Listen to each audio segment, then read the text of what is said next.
எல்லா கனமும் மகிமையும் கர்த்தராக இயேசு கிறிஸ்துக்கே வரும். அல்லேலூயா அல்லேலூயா. என்னுடைய வாழ்க்கையே ஒரு சாட்சி தான், முழுமையான சாட்சின்னு சொல்லலாம். ஏன்னா சின்ன வயசுலேருந்தே எனக்கு எங்கள் அம்மா வந்து ஆக்சுவலாக ஒரு கேரளா சிரியன் கிறிஸ்டின்கள். அவங்க வந்து சின்ன வயசு 13 வயசில் படத்தில் நடிக்கணும்னு ஆசைப்பட்டு சென்னைக்கு வந்துட்டாங்க. சென்னைக்கு வந்து ரொம்ப கஷ்டப்பட்டாங்க. அப்போது எங்கள் அப்பா வந்து அவங்க மேரேஜ் பண்ணாங்க. எங்கள் அப்பா யாருன்னா புரட்சித் தலைவர் எம்ஜிஆர் அவர் சொல்லுவார் இல்லையா, அவருடைய துணைவியார் விஎன் ஜானகியோட தாய்மாமன், சொந்த தாய்மாமன். விஎன் ஜானகி அழைத்து வந்து நடிகை ஆக்குறது எல்லாமே எங்கள் அப்பா தான். அவங்க பெரிய டாப் லெவலில் போனோடனே எம்ஜிஆருக்கு அவருக்கு ஒரு உறவு ஏற்பட்டு எங்கள் அப்பாவுக்கு ஒரு பிரச்சனை ஆகி கேஸ் போட்டு ஜெயிச்சிட்டாரு. ஆனால் வாழ்க்கையில் தோத்துட்டாரு. எம்ஜிஆர் வந்து கேஸில் தோத்துட்டாரு, ஆனால் வாழ்க்கையில் ஜெயிச்சிட்டாரு. அது வேறு விஷயம். அப்படி இருக்கும்போது எங்கள் அம்மா வந்து வீட்டில் இருக்கும்போது அப்போ எங்கள் அம்மா வந்து எங்கள் அப்பாவுடைய இது இல்லையா, அதனால் அதன் பிரகாரம் தான் நடப்பாங்க. அப்போ எங்கள் வீட்டில் இருந்து கிட்டத்தட்ட ஒரு 2-3 கிலோமீட்டருக்கு ஒரு பிள்ளையார் கோயில் இருந்தது. காலையில் ஃபுல்லாக தண்ணி குளிச்சுட்டு ஈரப்புடவையோட எனக்கும் தண்ணி ஊற்றிட்டு கூப்பிட்டு போவாங்க. 3 கிலோமீட்டர் போவோம், டெய்லிக்கு போவோம், சாமி கும்பிடும் எல்லாம் வருவோம். எங்கள் அம்மா அவ்வளோ பக்தியாக இருந்தாங்க. ஆனால் வாழ்க்கையில் அவங்க ட்ராமா நடத்தினாங்க, நாடக குரூப் வச்சுருந்தாங்க. உங்களுக்கு தெரியும் பத்மினி, இல்லை நம்ம பத்மினி அவங்க தங்கை வச்சு நாடகம் நடத்திருக்காங்க. படங்கள் எடுக்க முயற்சி பண்ணாங்க, சக்கரதாரி படத்தில் நடித்தாங்க. இப்படி பல விதமான அனுபவங்கள் பட்டு. அப்போ எங்கள் அப்பா சொல்லுவார், நமக்கு தான் நல்ல காசு வருது, எதுக்கு தேவையில்லாமல் இல்லை சினிமாவில் வரணும் அவங்க ரொம்ப ஆர்வப்பட்டாங்க. ஆனால் கடைசி வரைக்கும் வாழ்க்கை சினிமாவில் வரவே முடியல. எவ்வளோ பூஜைகள் பண்ணாங்க, எவ்வளோ புனஸ்காரங்கள் பண்ணாங்க, கடவுள் அவளை கை தூக்கி விடவே இல்லை. அவர் நம்பின கடவுளை கை விட்டாங்க. ஏன்னா இவங்களும் விக்கிர ஆராதனை பண்ணிட்டாங்க. பெரிய பாவம் நம்ம கிறிஸ்தவர்கள் செய்கிறது வந்து விக்கிர ஆராதனை செய்யவே கூடாது. தவறுகள் சின்ன சின்ன தவறு செய்யலாம், ஆனால் விக்கிர ஆராதனை செய்யறது நம்ம பைபிளே படிக்கிறோம். ஒரு முறையும் பைபிளில் பார்த்தீங்கன்னா அவர் காப்பாற்றுவார் கடவுள். ஆனால் மறுபடியும் போய் பாகால் போன்ற விக்கிர ஆராதனை செஞ்சு மறுபடியும் அந்த பாவத்தோடு மாட்டிக்குவாங்க. அப்படி எங்கள் அம்மா செஞ்சு அது கடைசி வரைக்கும். அப்போ எங்கள் பெரியம்மா மறுபடியும் கேரளா வராங்க. அவங்க பக்காவாக கிறிஸ்டின் தான் ஃபாலோ பண்ணாங்க. அப்போ அவங்க வீட்டில் போயிருந்தோம். அப்போ எங்கள் அம்மா உடம்பு செலவு இறந்துட்டாங்க. எங்கள் அம்மா இறந்த பிறகு எங்களுக்கு வீடே இல்லாமல் போச்சு. நீங்களாம் அதெல்லாம் நம்ப மாட்டீங்க. ஒரு வீடே கிடையாது எங்களுக்கு. எங்கள் அப்பா வெக்ஸ் ஆகிட்டாரு, கல்யாணம் பண்ணல. அதனால் எங்கள் அப்பா ரொம்ப வறுமையில் போயிட்டு யாரை எப்படி ஒன்றா போங்களான்ட்டு. அப்போ நாங்கள் ஒன்று சித்தி வீட்டில் இருப்போம், இல்லை பெரியம்மா வீட்டில் இருப்போம். அப்படி இருப்போம். அப்போ பெரியம்மா வீட்டில் இருக்கும்போது அவங்க என்ன சர்ச்சுக்கெல்லாம் கூப்பிட்டு போவாங்க. அப்படி நான் வந்து அப்புறம் ஹோலி ஏஞ்சல்ஸில் படித்தேன், டான் பாஸ்கோ படித்தேன், சென்ட் கொலம்பஸ். அதனால் கடவுளுடைய வார்த்தைகள் என்னை அழைத்து கொண்டே தான் இருந்தது. ஆனால் முழுமையாக ஏற்றுக்கொள்ளும் அந்த பக்குவம் நமக்கு வரல. ஒரு டைலமா இருக்கும், அப்படியா இதுவா இதுவா சினிமா போகணுமே அப்படி இப்படின்லாம் இருக்கும். ஆனால் அப்படி ரொம்ப கஷ்டப்பட்டு 5 வயதில் நாடகத்தில் நடித்தேன். கிட்டத்தட்ட 1000 ட்ராமா பண்ணியிருக்கிறேன். ஜனாதிபதி ராதாகிருஷ்ணன் பரிசு வாங்கியிருக்கிறேன், பாரதிதாசன் பரிசு வாங்கியிருக்கிறேன். ஆனால் இதெல்லாம் என்னை காப்பாற்றவே இல்லை. அப்போ கடவுளை நம்பி ஜெயிச்சுட்டே இருப்பேன். நாங்கள் எப்போ ஆண்டவரே என்ன இப்படி பண்ணிட்டீங்களே. நான் சினிமாவுக்கு வரணும்னு சின்ன வயசுல எங்கள் அம்மா நினச்சாங்க, நானும் நினச்சேன். ஆனால் வர முடியல. நாடகம் நடத்தணும், எல்லாம் தோல்வி தான். ஒரு நாடகம் கூட சக்ஸஸ் ஆகாது. அப்படி இருக்கும்போது ரொம்ப யோசிச்சு வேதனைப்பட்டு இருக்கும்போது அப்புறம் ஹோட்டலில் வேலை செஞ்சேன், மொசைக்கு வேலை செஞ்சேன், கார்பெண்டராக வேலை செஞ்சேன். நான் செய்யாத வேலையே கிடையாது, எல்லா வேலையும் செய்வேன் நான். ஏன்னா வறுமை, அந்த நேரத்தில் சாப்பாட்டுக்கு கஷ்டம். எங்கே போனாலும் எங்களை சாப்பிட இந்த கேரள ரவுண்ட்ஸ்லாம் கூப்பிட்டா ரொம்ப ஆர்வமாக போவோம். ஏன்னா ஒவ்வொரு வீட்டில் போனால் கேக் கொடுப்பாங்களே, காஃபி கொடுப்போம் நைட்டில். அந்த ஊழியத்துக்காக போகிறதில்ல, அந்த சாப்பாட்டுக்காக போவோம். அப்படி ஒரு வறுமையை நாங்கள் அனுபவிச்சுட்டு இருந்தோம். அப்படியே போய் கடைசியில் வேறு வழி இல்லாமல் ஒரு உதவி இயக்குனராகி ஒரு சினிமாவில் வந்து ரொம்ப காரியங்கள்லாம் பண்ணி ஒரு சினிமா படம் எடுத்தேன். ரொம்ப நாளுக்கு அப்புறம் ஒரு படம் எடுத்தேன். அந்த படம் வந்து சென்சார் கூட ஆயிடுச்சு. அதை நம்பி கல்யாணம் கூட பண்ணிட்டேன். ஆனால் படம் வெளி வரல. அதுக்கப்புறம் 5 நாள் பூஜை போட்ட படம் வரல, 2 நாள் பூஜை போட்ட படம் வரல, படங்களே வராது. யாராவது என்னை பார்த்தா நீ எடுத்தா படமே வராதுப்பா அப்படின்னு தான் சொல்லுவாங்க. அந்த அளவுக்கு ஒரு ஆசையான கை நான் இருந்தது. அப்போ நமக்கு ரொம்ப வேதனையும் விழிப்பு வந்து கடைசியில் ஒரு வழியாக போய் ரவிக்குமார் சேர்ந்து விக்ரமன் மூலமாக ஒரு படத்தில் நடித்து, உன்னிடத்தில் கொடுத்த படத்தில் நடித்து ஓரளவு நடிகராகி நல்ல வசதியெல்லாம் வந்துடுச்சு. அப்புறம் பரவாயில்ல, கொஞ்சம் வாழ்க்கையில் கொஞ்சம் காரு வீடு எல்லாம் இருக்கிற மாதிரி இருந்தது. ஆனாலும் பார்த்தீங்கன்னா வாழ்க்கையில் நிறைய சோதனைகள் எனக்கு வந்துக்கிட்டே இருக்கும்.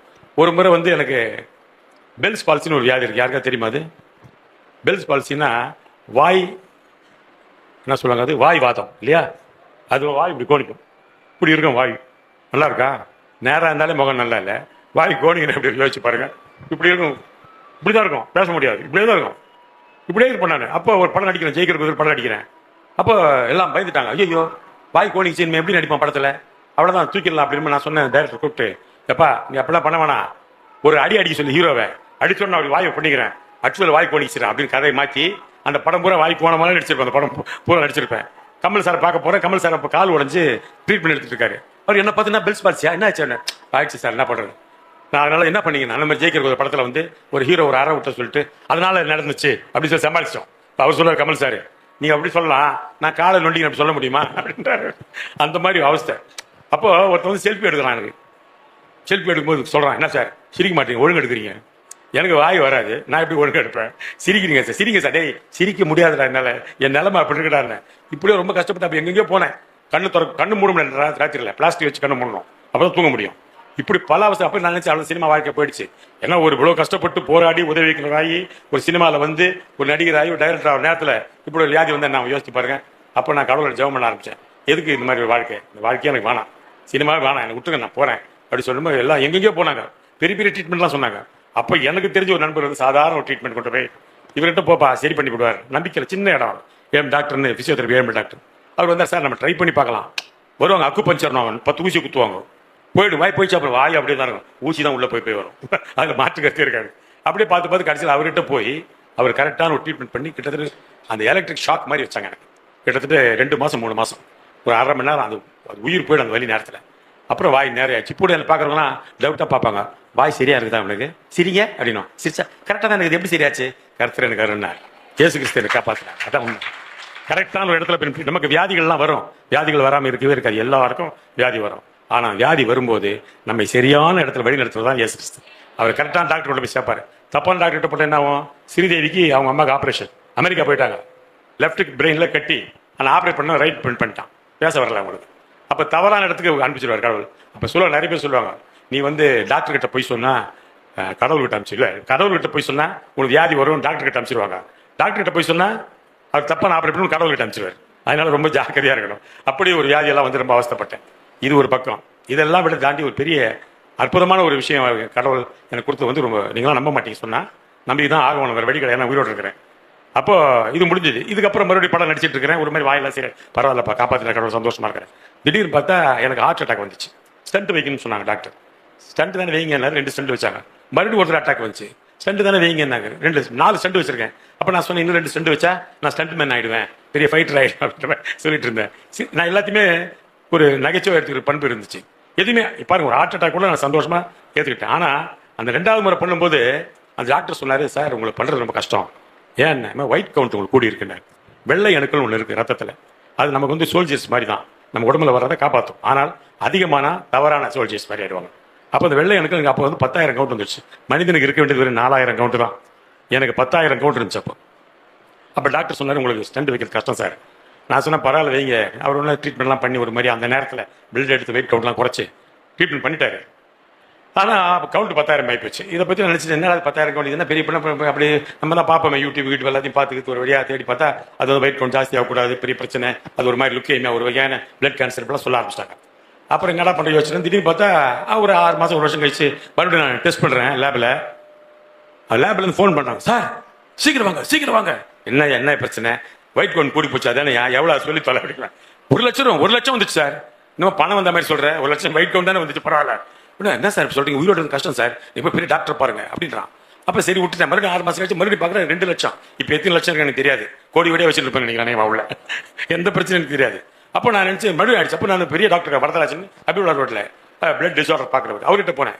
அவர் சொன்னார், சார் உங்களுக்கு ஒயிட் கவுண்ட் வந்துருச்சு, இட் இஸ் ஒரு type of blood cancer, it's ஒரு டைப் ஆஃப் லுக்கேமியா, அதில் நீங்கள் என்ன பண்ணுறீங்க, கீமோதெரப்பின்னு ஒன்று பண்ணணும், ஸ்ரீவித்யா நடிகை பண்ணாங்க தெரியும், அந்த கீமோதெரப்பி பண்ணால் உங்களுக்கு ஒரு 6 செஷன் பண்ண, 6 மாதம் 4 நாள் குப்புசாமி வந்திருக்காரு, அவருக்கு தெரியும், அவர் தான் கூட்டு போனார், அவரோட ஃப்ரெண்டு சுந்தர் தான் கூட்டு போனார். நான் அவருக்கு வந்து சரி பண்ணிட்டாங்க, எனக்கு என்ன சரி பண்ண கூட்டு போனாங்க. அதில் 6 மாதம் நான் சொன்ன கீமோதெரப்பிலாம் பண்ண மாட்டேன், கீமோதெரப்பி பண்ணால் முடியெல்லாம் கொட்டிடும், ஏற்கனவே இருக்கிற முடியை வச்சா வாழ்ந்து விட்டணும் சினிமாவில், முடியும் கொட்டம் நமக்கு சினிமாவில் பெரிய சான்ஸ் கிடைக்காது சார், எல்லாம் முடியாது, அப்படிலாம் இல்லைங்க, நீங்கள் பண்ணி தான் பயமுறுத்தினா, இல்லை சார் முடியாது சார், நான் பண்ண முடியாது. அப்புறம் மறுபடியும் சொன்னார், சரி நீங்கள் இவ்வளோ பிடிவாதம் இருக்கீங்களே, இன்னொரு டெஸ்ட் எடுக்கலாம், ஒரு 20,000 ரூபா டெஸ்ட், பாம்பே டெஸ்ட் அமிச்சார். பாம்பே டெஸ்ட் அமிச்சா வந்தோன்னு அவங்க சொன்னாங்க, கவுண்ட் ஜாஸ்தியாக தான் இருக்குது, ஆனால் எப்போ பிரச்சனை பண்ணணும் தெரியாது, எப்போ வேணாலும் பிரச்சனை பண்ணணும், அந்த நேரத்தில் உங்களால் ட்ரீட்மெண்ட் பண்ணவே முடியாது. இப்போ எனக்கு இருக்கிற பிரச்சனை, திடீர்னு எனக்கு பிரச்சனை ஸ்டார்ட் ஆச்சுன்னா ட்ரீட்மெண்ட் பண்ணவே முடியாது, அதான் என்னுடைய பிரச்சனை. இப்போ ஒயிட் கவுண்ட் கூடிடுச்சு, 2 லட்சம் மேலே போயிடுச்சு. இப்போ நான் யோசிச்சு போயிட்டே இருக்கிறேன். ஒரு நாள் நான் போகிறேன், அம்ஜிக்கரை பிரிட்ஜ், அருண் ஹோட்டல் பக்கத்தில் ஒரு பிரிட்ஜ் இருக்குது, பூமாறு ஓடும், போயிட்டு யோசிக்கிறேன், நம்ம வறுமையில் இருந்தோம், வீடு இல்லை, சாப்பாட்டு கஷ்டப்பட்டோம், உதவிக்கிறோம், படம் எடுத்தோம், ஃபெயிலியர் ஆகிடுச்சு, படம் ரிலீஸ் ஆகலை, கடைசி ஒரு வழியாக நடிகனாலும் ஒரு டைரக்டர் ஆகிட்டு அஜித் வச்சு படம் பண்ணேன், இவ்வளோலாம் வந்து நல்ல வசதி வந்துடுச்சு, பசங்க நல்லா இருக்காங்க, காரு பங்களாலாம் வந்துடுச்சு.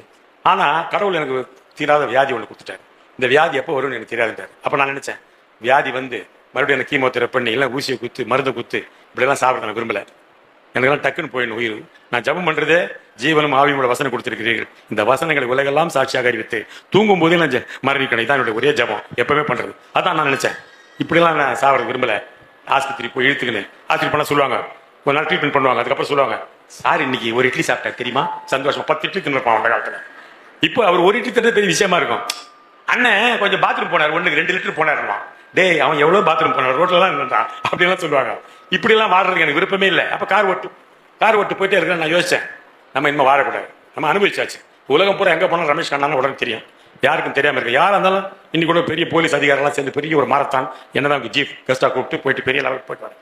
அதனால சரி நம்ம வாழ வேணாம், லைஃப்பை முடிச்சுக்கலாம். அப்போ ஈஸியாக முடிக்கிறது எப்படி வழி? சூசைட் பண்ணால் காப்பாற்றிடுவாங்க, தூக்கில் கட்டினா கையில் இருந்துடும், இப்படிலாம் பல பிரச்சனை இருக்குது. யோசிச்சேன், கார் ஓட்டு போகிறேன், இன்னும் கார், அந்த காரில் வந்திருக்கிறேன். போகும்போது பிரிட்ஜ் இருக்குது, அந்த பிரிட்ஜில் காரை விட்டோம்னு வச்சுக்கோங்க, ஏறி கார் கீழே விடும்போது அப்படியே மொத்தமாக காரும் போய்டும், நம்மளும் போயிடும். ஏன்னா அவ்வளோ ஹைட் அந்த பிரிட்ஜு. பெஸ்ட் ஐடியா இதுதான். போயிடும், நம்ம இன்னும் இருக்க வேணாம், போதும். வாழ்க்கையில் அனுபவிச்சாச்சு, போதும். வறுமையாக அனுபவிச்சாச்சு, சந்தோஷம் அனுபவிச்சாச்சு. அப்போ கார் எடுத்துன்னு வேகமாக போயிட்டு இருக்கிறேன். நான் இங்கேருந்து ஒரு 100 அடி தான் இருக்கும், அந்த சிவரி வரைக்கும் இருக்குன்னு வச்சுக்கலாம். ஒரு 100 அடி தான் இருக்கும். நான் எப்படியா காரை திருப்பி சரன்னு போய் அப்படி இடிச்சானா பிரிட்ஜில் தேட்டினால கம்பி தான் வச்சிருப்பாங்க, கண்டிப்பாக காரை இடிச்சு விழுந்து எனக்கு தெரியும். ஏன்னா அந்த பிரிட்ஜ் நாங்கள் வாழ்ந்த ஏரியா அமைச்சிக்கிறேன். அப்படி போய் திருப்புறேன், இன்னொரு ஆட்டோக்காரன் எனக்கு முன்னாடி சரன்னு கட் பண்ணுறான். நான் டக்குன்னு பிரேக் அடிக்கிறேன். என்னடா இவன் எனக்கு முன்னாடி சாக போகிறான், அவரால் அவனுக்கு வெயிட் கவுண்ட் இருக்குமா, எனக்கு ஒன்றுமே புரியல.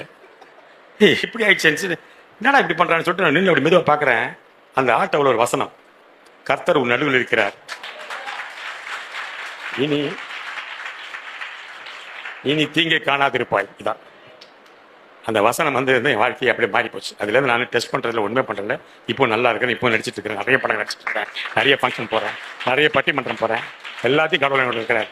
நான் டெஸ்ட் பண்ணுறதே விட்டுட்டேன். எதுக்கே கடவுளை டெஸ்ட் கொடுத்தாச்சு.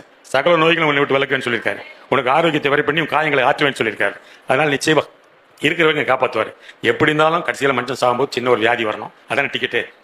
நேரம் உட்காந்து அப்படி தூங்கி சாக மாட்டாங்க நிறைய பேர். ஏதாவது ஒரு வியாதி வர அதில் போவாங்க, அந்த நேரத்தில் போய்க்கலாம், ஒன்றும் பிரச்சனை இல்லை, ஹாப்பியாக சந்தோஷமா இருக்கிறேன். அதனால கர்த்தரை நம்புங்கள், உங்களுக்கு எந்த தீங்குமே நேராது, எந்த காலத்துக்கும் நேராது. இதுதான் என்னுடைய சாட்சி. ஒரு அற்புதமான சாட்சியோட வாய்ப்பு கொடுத்தவங்க அத்தனை பேருக்கும், கேட்ட அத்தனை பேருக்கும் என்னுடைய மனமார்ந்த நன்றியும் வணக்கத்தை தெரிவிச்சுக்கிறேன். நன்றி.